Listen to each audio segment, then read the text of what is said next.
Hello student, देखिए हम लोग पढ़ रहे हैं female reproductive system. Women reproduction में हम लोग मेल रिप्रोडक्टिव सिस्टम के बारे में जाने थे और अभी हम लोग फीमेल रिप्रोडक्टिव सिस्टम पढ़ रहे थे। उसमें फीमेल रिप्रोडक्टिव सिस्टम में हम लोग देखे थे कि बहुत सारे चीज़ पढ़ना था। जैसे था सबसे पहला तो हम लोग को पढ़ना था ओवरी हम लोग पढ़े। उसके बाद फिर फैलोपियन ट्यूब था, यूटेरस था, वेजिना था, वाल्वा था। तो ये सारे चीज़ हम लोग पढ़ लिए। अब हम लोग को पढ़ना है एसेसरी सेक्स ग्लैंड। जिस तरह से मेल रिप्रोडक्टिव सिस्टम में एसेसरी सेक्स ग्लैंड था, 3 तरह का था। सेमिनल वेजिकल्स था, प्रोस्टेट ग्लैंड था और कॉपर्स ग्लैंड था। उसी तरह से इसमें भी 2 तरह के होता है। तो 2 तरह के, एक है मेमरी ग्लैंड और दूसरा है बार्थोलिन ग्लैंड। तो पहले हम लोग मेमरी ग्लैंड के बारे में पढ़ लेते हैं, उसके बाद फिर बार्थोलिन ग्लैंड के बारे में हम लोग पढ़ेंगे। तो चलिए देखते हैं मेमरी ग्लैंड के बारे में। मेमरी ग्लैंड क्या है? तो हम लोग क्या चीज़ पढ़ रहे हैं? हम लोग पढ़ रहे हैं एसेसरी सेक्स ग्लैंड पढ़ रहे हैं। और एसेसरी सेक्स ग्लैंड का ग्लैंड में 2 तरह का है, एक है मेमरी ग्लैंड और दूसरा है बार्थोलिन ग्लैंड। तो उसमें पहला हम लोग पढ़ रहे हैं मेमरी ग्लैंड। तो मेमरी ग्लैंड को हम लोग बोलते हैं स्तन ग्रंथि। तो इसके बारे में हम लोग जानते हैं कि ये क्या काम करता है, इसका स्ट्रक्चर किस तरह का होता है।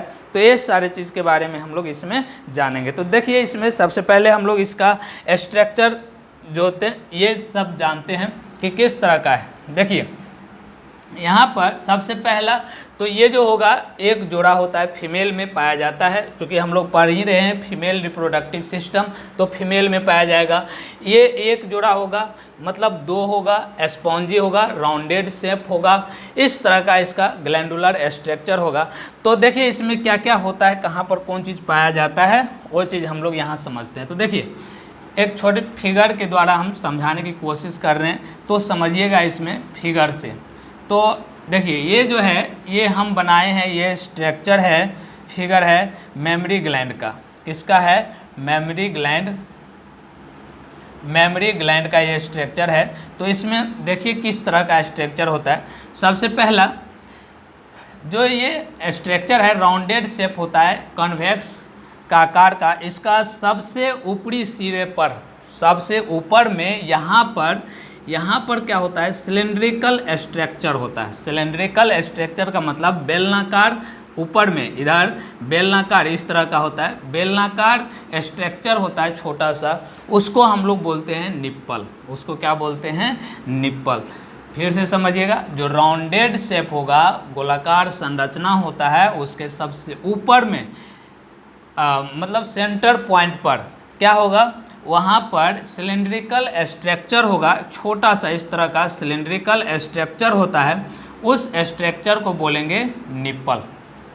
अब निप्पल जो होता है, इस निप्पल के चारों तरफ, निप्पल के मान लीजिए यहाँ पर ये निप्पल है, इसका यहाँ पर ये निप्पल है, इसके चारों तरफ, यहाँ पर इसके चारों तरफ क्या होता है, इसके चारों तरफ डार्कनेस होता है या पिंकिश कलर का होता है। डार्कनेस होगा या पिंकिश कलर का होता है, उसको बोलते हैं एरियोला। उसको क्या बोलेंगे?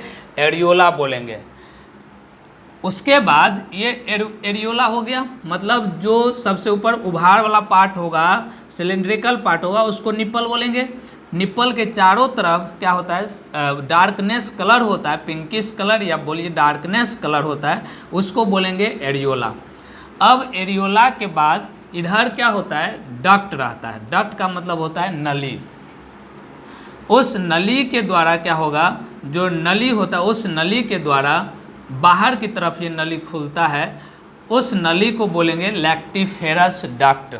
उस नली को क्या बोलेंगे? Lactiferous duct. जो नली बाहर की तरफ खुलता है तो उसको बोलेंगे लैक्टिफेरस डक्ट। ये लैक्टिफेरस डक्ट लगभग 15 से 20 की संख्या में होता है, जो बाहर की तरफ खुलता है। कितना? 15 से 20 इसमें पोर होगा, ये डक्ट होगा। और डक्ट होने के बाद यहाँ पर ये जो निप्पल होगा, उसमें क्या होता है, 15 से 20 पोर होगा। वो पोर कहाँ से आता है? वही लैक्टिफेरस डक्ट से आता है। यही लैक्टिफेरस डक्ट इधर से क्या होगा, सब के सब खुलता है, जिसके द्वारा क्या होता है, दूध जो होता है बाहर निकलता है। तो उस डक्ट को बोलते हैं लैक्टिफेरस डक्ट। जो डक्ट क्या होता है, निप्पल से होते हुए बाहर की तरफ खुलता है और उससे मिल्क का क्या होगा, बाहर निकाला जाता है, रिलीज किया जाता है। उसके बाद देखिए, उसके बाद उससे क्या होता है, मेमरी डक्ट होता है। या मेमरी डक्ट से पहले हम लोग समझ लेते हैं कि मेमरी एल्व्यूलाई भी होता है। मेमरी एल्व्यूलाई या मेमरी ग्लैंड, ये इसी से मेमरी ग्लैंड से ही क्या होगा कि मिल्क का प्रोडक्शन होता है या फॉर्मेशन ऑफ मिल्क जो होगा मेमरी ग्लैंड से होगा। और मेमरी ग्लैंड के बाद जो मेमरी एल्व्यूलाई होता है वही, उसी में मेमरी ग्लैंड होगा वही, और उससे क्या होगा, मिल्क का प्रोडक्शन होगा या मिल्क का फॉर्मेशन होगा। और मिल्क का फॉर्मेशन होने के बाद मेमरी डक्ट में आएगा और मेमरी डक्ट से होते हुए लैक्टिफेरस डक्ट में आएगा। उसके बाद फिर एरियोला पार्ट में आता है। उसके बाद फिर निप्पल के द्वारा क्या होगा, मिल्क बाहर की तरफ खुल जाता है। तो ये छोटा सा स्ट्रक्चर है, समझ में आ गया होगा। और इसमें जो होता है फैट क्या होगा, जमा रहता है, वसा, इसमें वसा का डिपोजिशन रहता है, वसा इसमें जमा रहता है। और ये हो गया छाती वाला पार्ट, थॉरेक्स वाला पार्ट या ब्रेस्ट जिसको बोलते हैं, वो रिब्स से सटा होता है। काफ़ी पिछला पोर्शन जो होगा रिब्स से सटा होता है और दो रिब्स के बीच में मसल्स होता है, ये जो होता है ये मसल्स होता है। और उसके बाद ये जो हो गया आपका रिब्स हो गया, इसी पर क्या होता है, ये मेमरी ग्लैंड प्रेजेंट रहता है। तो मेमरी ग्लैंड को ऐसे हम लोग एक बार और समझ लेते हैं कि मेमरी ग्लैंड जो होता है एक जोड़ा रहेगा, स्पॉन्जी होगा, राउंडेड शेप होता है और ग्लैंड रहता है, ग्लैंडुलर स्ट्रक्चर होता है। और ये पाया कहाँ जाता है, तो फीमेल के वेंट्रल साइड में, थॉरेक्स कैविटी या ऐसे हम लोग बोलते हैं थॉरेक्स के वेंट्रल साइड में ये क्या होता है, पाया जाता है मेमरी ग्लैंड। उसके बाद मेमरी ग्लैंड में सबसे ऊपर से कन्वेक्स या सिलिंड्रिकल स्ट्रक्चर रहता है, मतलब मिडिल पोर्शन में सेंटर पॉइंट पर सिलिंड्रिकल स्ट्रक्चर रहेगा, उसको निप्पल बोलेंगे। उसके बाद निप्पल के चारों तरफ डार्कनेस कलर रहता है, उसको हम लोग एरियोला का कहेंगे। उसके बाद इसमें जो मिल्क का पीछे क्या होगा, काफ़ी डक्ट रहेगा, डक्ट का मतलब नली रहता है, उस नली को लैक्टिफेरस डक्ट कहते हैं। इसी डक्ट के द्वारा निप्पल से होते हुए बाहर की तरफ खुलता है। तो ये लगभग 15 से 20 होगा लैक्टिफेरस डक्ट, जो क्या होगा, निप्पल के द्वारा बाहर की तरफ खुलता है, जिससे मिल्क क्या होगा, बाहर आता है। उसके बाद मेमरी एल्व्यूलाई या मेमरी ग्लैंड में मिल्क का फॉर्मेशन होगा और मिल्क के फॉर्मेशन होने के बाद मेमरी डक्ट में आएगा और उसके बाद फिर लैक्टिफेरस डक्ट में, उसके बाद फिर एरियोला से होते हुए फिर निप्पल के द्वारा क्या होगा, बाहर की तरफ खुल जाता है। इसमें क्या होगा, फैट जमा रहता है। तो यही बात है मेमरी ग्लैंड की। तो देखिए इसको हम, यही बात यहाँ पर लिखे हुए हैं, तो इसको हम लोग यहाँ पर समझ लेते हैं मेमरी ग्लैंड के बारे में। तो देखिए मेमरी ग्लैंड है स्तन ग्रंथि है, तो इट इज ए पेयर, एक जोड़ा होता है, पहले ही हम बोल चुके हैं, राउंडेड होगा, स्पॉन्जी होगा, ग्लैंडुलर शेप होता है फीमेल का। तो जितना बात हमने बोले हैं वही बात सब क्या किए हैं, लिख दिए हैं। तो समझिए, तो मेमरी ग्लैंड होगा, एक जोड़ा होगा, राउंडेड होगा, स्पॉन्जी ग्लैंडुलर स्ट्रक्चर होगा फीमेल का। उसके बाद विच present ventral body wall of thorax, thorax का मतलब छाती के ऊपर में वेंट्रल साइड से क्या होगा, पाया जाएगा। उसके बाद लिखे हैं ईच मेमरी ग्लैंड, प्रत्येक मेमरी ग्लैंड या breast anteriorly become convex. Mammary gland जो होता है क्या होगा, कन्वेक्स होता है, मतलब उभार रहता है। उसके बाद and having a small cylindrical erectile structure in the middle portion, पहले भी बताएं कि इसके मिडिल पोर्शन में सिलिंड्रिकल स्ट्रक्चर रहता है, इज कॉल्ड निप्पल, जिसको हम लोग क्या बोलेंगे, निप्पल कहेंगे, उसको हम लोग निप्पल कहेंगे।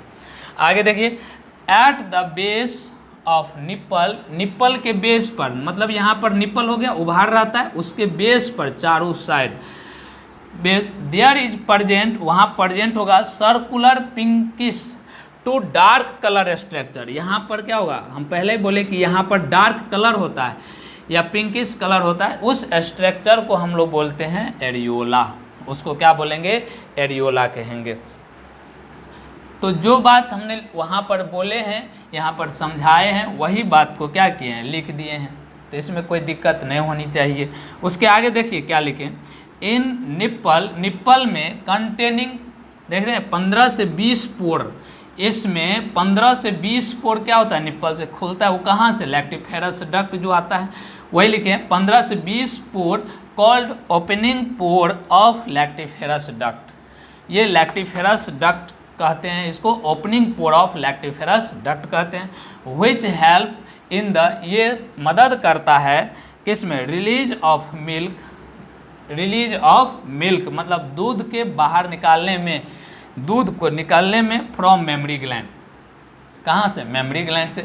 यहाँ पर जो लैक्टिफेरस डक्ट है ओपनिंग पोर होगा निप्पल में, उसके द्वारा ये मेमरी ग्लैंड में जो मिल्क बनेगा उससे होकर क्या होगा, बाहर निकलेगा। तो वही बात लिखे आगे। इनसाइड द ब्रेस्ट, ब्रेस्ट के अंदर there is present 15 to 20 lobes of mammary gland. इसमें मेमरी ग्लैंड या एल्व्यूलाई जो हम लोग पहले बोले हैं कि इसमें कितना 15 से 20 एल्व्यूलाई या मेमरी ग्लैंड पाया जाता है, जो किस में भाग लेता है, in which having many alveoli of mammary gland. इसमें क्या होगा, मेनी, देखिए यहाँ एल्व्यूलाई अलग है, यहाँ पर जो इसमें डक्ट ग्लैंड रहता है वो मेमरी ग्लैंड बोलते हैं जिसको, वो मेमरी ग्लैंड उसके अंदर रहता है। वो ग्लैंड जो होता है, ग्लैंड मतलब ग्रंथि, इसकी संख्या 15 से 20 होगा और एल्व्यूलाई का क्या होगा, काफ़ी ज़्यादा होगा। विच टेम्पोररी स्टोर टू मिल्क, ये एल्व्यूलाई क्या करता है, एल्व्यूलाई मिल्क को क्या करेगा, देखिए मिल्क बनेगा कहाँ, तो मेमरी ग्लैंड में, और ग्लैंड से उसके बाद वो ग्लैंड में बनेगा क्या, मिल्क, मिल्क का फॉर्मेशन होगा ग्लैंड में, और वो थोड़ा देर के लिए टेम्पोररी स्टोर करके रखता है कहाँ पर, मेमरी एल्व्यूलाई में, मेमरी एल्व्यूलाई में क्या होगा, स्टोर करके रखेगा। तो वही लिखे हैं कि विच टेम्पोररी स्टोर टू मिल्क, ये मिल्क को क्या करेगा, टेम्पोररी कुछ समय के लिए स्टोर करके रखेगा। Lobes of mammary gland take part in the formation of milk, और ये ग्लैंड क्या करता है, मतलब मिल्क को फॉर्मेशन में क्या करता है, मदद करता है, भाग लेता है। उसके बाद देखिए एक और यहाँ से क्वेश्चन आता है, mammary gland is modified from sweet gland, ये स्वीट ग्लैंड का क्या है, मॉडिफाइड रूप है मेमरी ग्लैंड। ये जो देख रहे हैं मेमरी ग्लैंड है, ये मेमरी ग्लैंड मॉडिफाइड किया हुआ है किसका, स्वीट ग्लैंड का, मतलब स्वीट ग्लैंड का मॉडिफाइड रूप है मेमरी ग्लैंड। तो यहाँ तक समझ में आ गया होगा। ये याद रखिएगा कि इसका मॉडिफाइड कौन है, स्वीट ग्लैंड का मॉडिफाइड है मेमरी ग्लैंड, स्वीट ग्लैंड का मॉडिफाइड है मेमरी ग्लैंड। तो इसको याद रखिएगा। चलिए जल्दी से नोट कीजिए, इसके आगे फिर हम लोग बढ़ते हैं।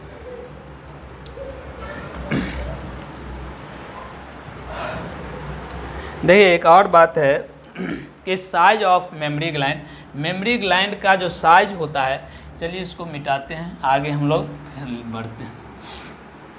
मेमरी ग्लैंड का जो साइज है उस साइज डिपेंड करता है, मतलब अलग अलग फीमेल में क्या होगा, अलग अलग मेमरी ग्लैंड होता है, उसका साइज जो होगा अलग अलग होता है।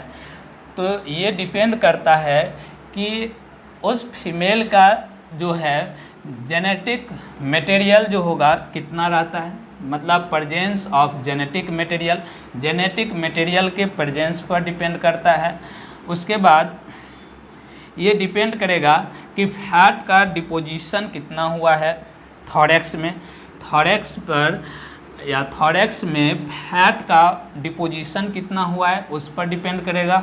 और तीसरी बात ये डिपेंड करता है कि उस फीमेल में जो सेक्स हार्मोन होता है, ये हार्मोन कितना सेक्रेट होता है, यानी लेवल ऑफ सेक्स हार्मोन, उस पर डिपेंड करता है।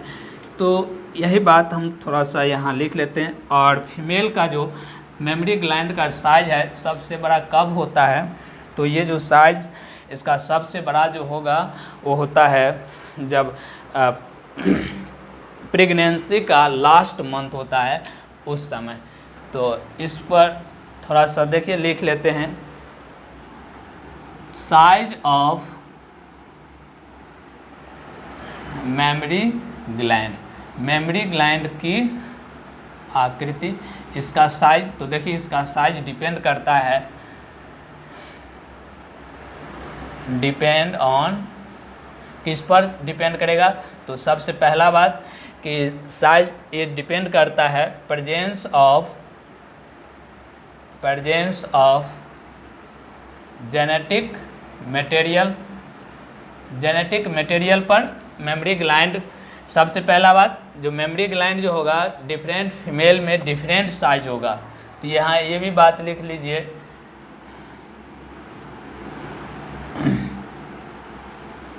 डिफरेंट फीमेल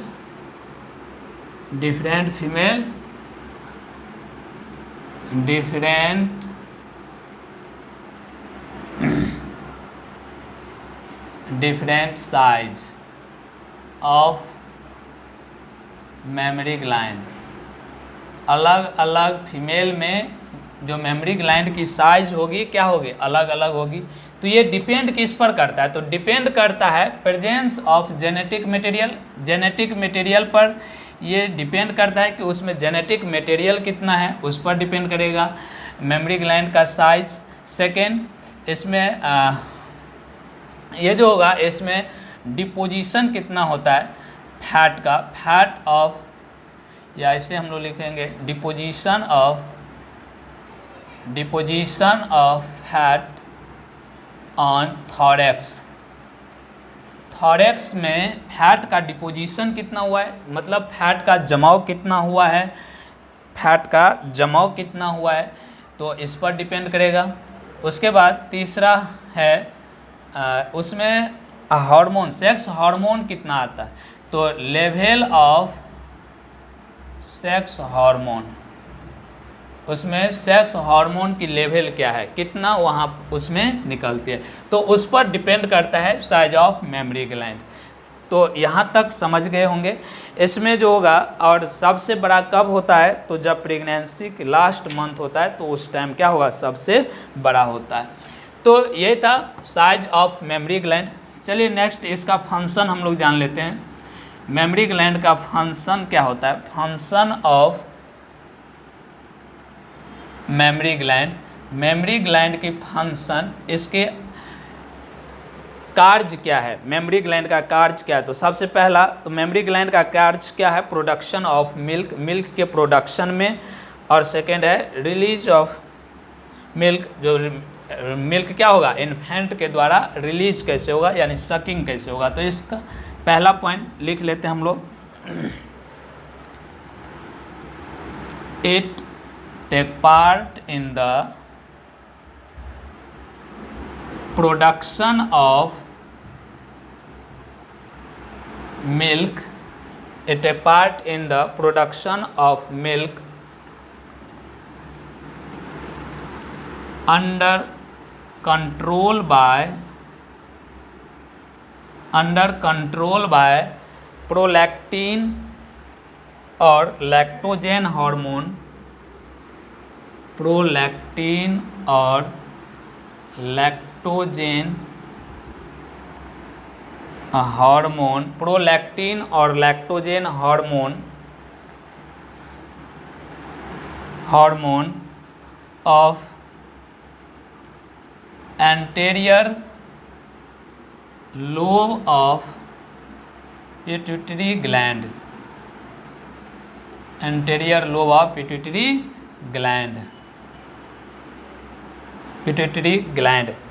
ग्लैंड से के एंटेरियर लोब से जो प्रोलैक्टिन और लैक्टिन हार्मोन जो निकलता है वो मिल्क के प्रोडक्शन को क्या करता है, कंट्रोल करता है। और second,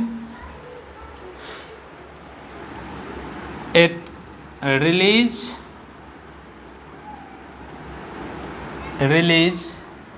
the milk when sucking of infant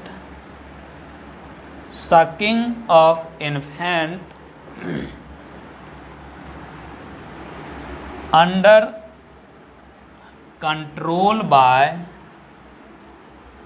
oxytocin और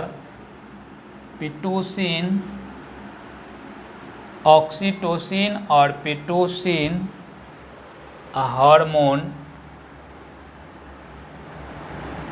of posterior lobe of pituitary gland, posterior lobe of pituitary gland. तो देखिए यहाँ पर फंक्शन हम लोग पढ़ रहे हैं किसका, मेमरी ग्लैंड का। मेमरी ग्लैंड के फंक्शन क्या है, तो सबसे पहला ये जो भाग लेगा किस में, मिल्क प्रोडक्शन में भाग लेगा। और जो कंट्रोल कौन करेगा, हार्मोन कंट्रोल करता है। कौन हार्मोन, प्रोलैक्टिन और लैक्टोजेन। इसको याद रखिएगा, प्रोलैक्टिन और लैक्टोजेन हार्मोन क्या कंट्रोल करता है, प्रोडक्शन ऑफ मिल्क, मिल्क के प्रोडक्शन या मिल्क के निर्माण में, मिल्क के उत्पादन में हार्मोन कंट्रोल कौन करेगा, प्रोलैक्टिन या लैक्टोजेन। जो कहाँ से सेक्रेट होता है, anterior lobe of pituitary gland, pituitary gland के एंटेरियर लोब से सेक्रेट होता है, जो मिल्क के प्रोडक्शन में क्या करेगा, मतलब कंट्रोल करता है, मिल्क के प्रोडक्शन को कंट्रोल करता है प्रोलैक्टिन और लैक्टोजेन। उसके बाद सेकेंड देखिए, it release the milk, milk को क्या करते हैं, रिलीज करते हैं व्हेन, जब सकिंग ऑफ इन्फेंट, इन्फेंट क्या करता है, बच्चा क्या करता है, जब सकिंग करता है उस टाइम मिल्क का जो रिलीज होगा उसको कौन कंट्रोल करता है, तो ऑक्सीटोसिन और पिटूसिन, ऑक्सीटोसिन और पिटूसिन नामक हार्मोन इसको कंट्रोल करता है।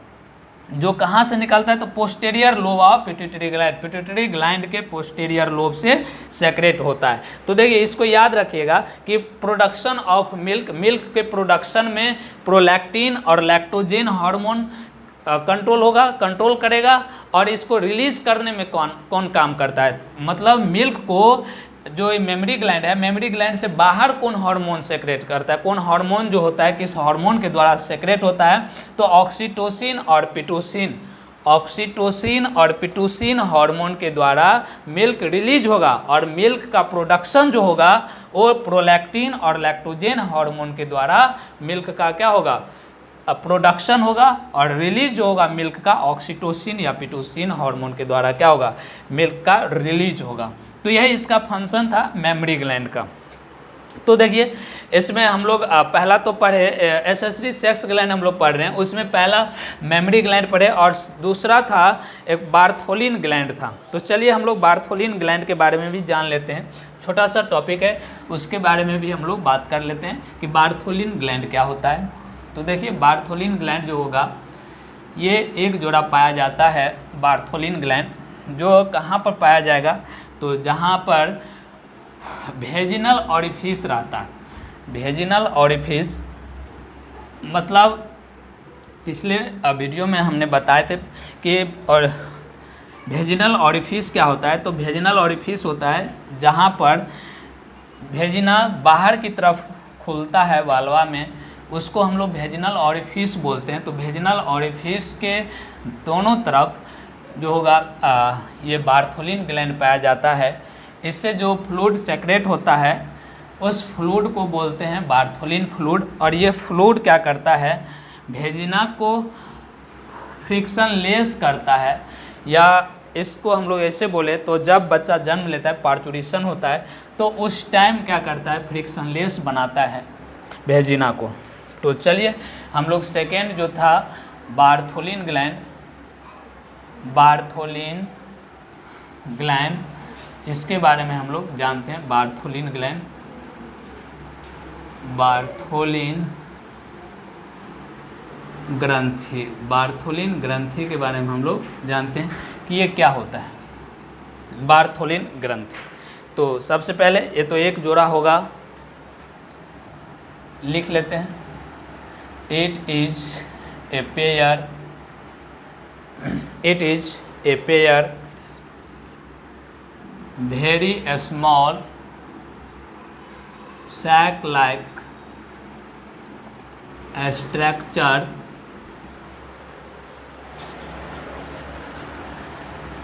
which present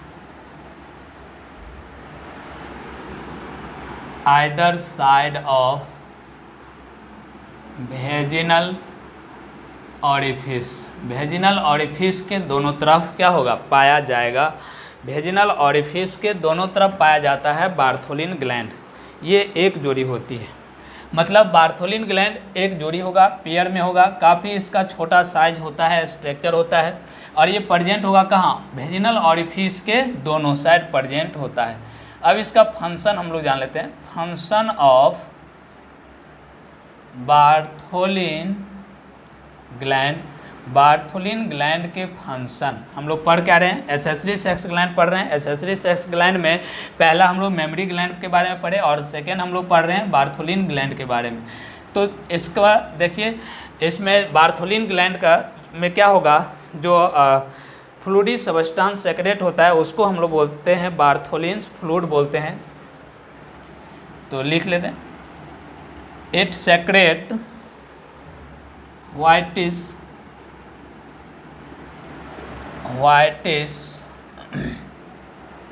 sticky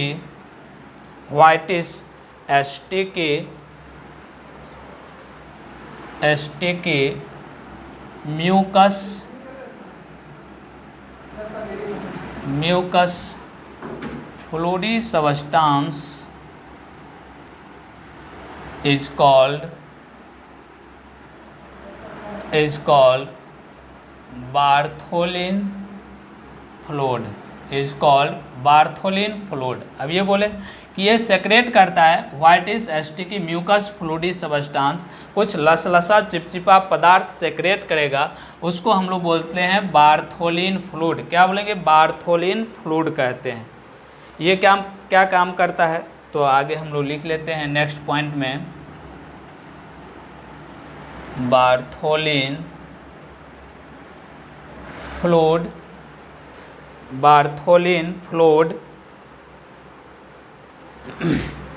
lubricate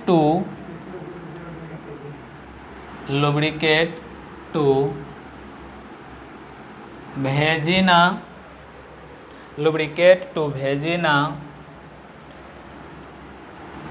during time of copulation and parturition for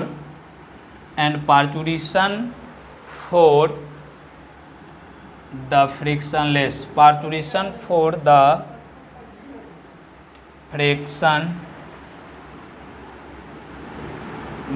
frictionless